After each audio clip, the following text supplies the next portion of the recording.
A couple of days ago, I did a short about the WWE, Vince McMahon, and other executives being sued by a black girl magic writer by the name of Brittany Abrams over offensively racist scripts. Now, initially, I thought it was a WWE writer, black girl writer, by the name of Kenise Mobley. That's what I thought it was initially. A chick who admitted that she knew nothing about wrestling. Her background was in film and production and a comedy writer. But it appears this chick is also one of those people who had no knowledge of professional wrestling. In fact, she has some short film that nobody watched called Unapologetic. And that's what, Vince has been doing for some years now, hiring people not within the wrestling industry, but of, the mainstream Hollywood industry, or people seeking to get in the mainstream Hollywood industry, because he's deluded himself in believing that they make movies, pal. Well, as a result of hiring people like that, especially diversity quotas, he's now being sued for offensively racist scripts. And she's hired the Cochran firm, so she means business. And quite frankly, she's also seen that, a lot of other people are getting millions of dollars out of Vince McMahon, suing him over stuff. So why not me? Because again, if you know anything about professional wrestling, you know that a lot of characters and storylines center around like stereotype of people, of characters. I mean, you got all the hillbilly stereotypes. You got all the Russian stereotypes, Middle Eastern. Like every single demographic has gotten it basically. But with pro-blackity blacks, they feel like their victimhood is unique and standout from any others. And per usual, she's trying to exploit this fact. Now, again, you can read the lawsuit. I'm not going to read all this, but she's basically suing over scripts specifically dealing with offensively racist and stereotypical jargon, including wrestlers such as Bianca Belair and Apollo Crews. And some of the, I guess, racist stereotypes is Bianca Belair saying, don't make me take off my earrings and beat your ass.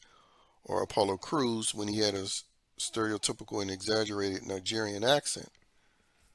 Now, again, fake accents, um, I don't know, using don't make me take off my earrings.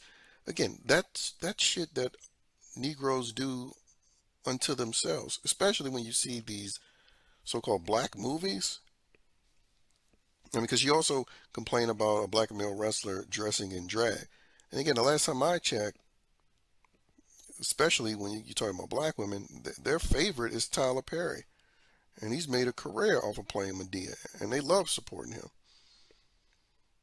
So again, it's just listing a bunch of things she's trying to call like racist and stereotypical. Listing about a bunch of things that, again, you can find in any so-called black movie. And then when you're talking about professional wrestling in general, like this is the thing that they do with every demographic. Playing on stereotypes. But again, clearly just trying to get money out of a situation. I mean, that's what you see all these liberal Negroes trying to do. And quite frankly, it just makes a further argument of why people didn't want to employ women and POCs, as they like to say, in the past. Because, 4 years ago, there were no women on the writers' team. But you let them in, and this is what you get. You're either going to get a racism complaint, especially if you hire a POC, as they like to say, female, or you're going to get some sexual harassment allegation. So that's the argument of why you shouldn't hire them, because there's always going to be some issue, even when it's bullshit. And most of the times it is bullshit. But in this particular instance, yeah, I'm sure. I mean, well, we saw some of those characters. Some of those characters actually made it to screen. But again, this is what you get with every demographic in professional wrestling. I mean, again, like the Russians especially, they would have endless complaints. But again, they're not so-called black, so they don't get to complain about victimhood. um, but anyway, this lawsuit was filed in the U.S. District Court for the Eastern District of New York. So, a libtarded state. And, again, it's absolute BS. But the way Vince has been paying out so far, it seems like she might be able to get some money out of the situation. And again, that's what it's all about. It's not about any legitimate offense. Especially when, again, you hear liberal Negroes talk, and whenever they talk about other so-called races of people, they have no issue with stereotyping them or being racially insensitive. Now, the reason that they gave for her firing was she took a WrestleMania chair. uh, and now she's seeking reinstatement, so she wants her job back, damages, and more. Of course, she wants more. But yeah, I mean, ridiculous lawsuit, frivolous lawsuit.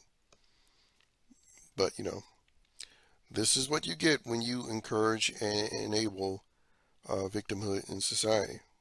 But now with WWE merged into a conglomerate,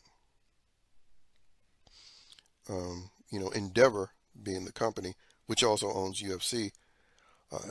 They're I guess they are the ones that would have to now factor in this decision. Now, I did look at the bottom of the article covering the lawsuit, the details. It says Abrams versus World Wrestling Entertainment Inc. So it doesn't involve Endeavor. So I don't think they'll be financially obligated if any sort of monies is settled. But again, she wants a reinstatement back into this racist system. It's just so utter comical. But this is what you get. And quite frankly, again, as I stated before, this is just like the argument that's being made in support of no women allowed and none of these coloreds allowed, because this is what they bring. But she wants special treatment. And again, if you follow wrestling in general, you know that any and everybody can get fired, even people who put in decades of time in the business. And before I finish, this also reminds me of Tony Khan, who goes out of himself to be woke-tarded.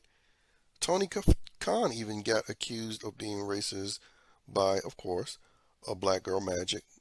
This one was a wrestler, Big Swole, a garbage wrestler, but nonetheless, she believes she was afforded special privileges because of who she is.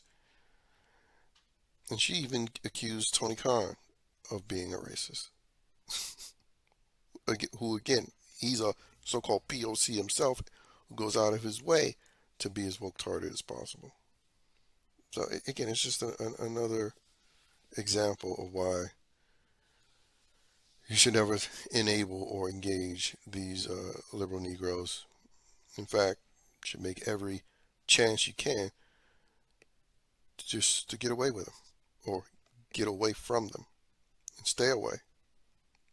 Even though the fact is, they constantly hound you to be a part of what they can claim to hate, like this chick is doing. This Brittany Abrams, Black Girl Magic, former writer for WWE.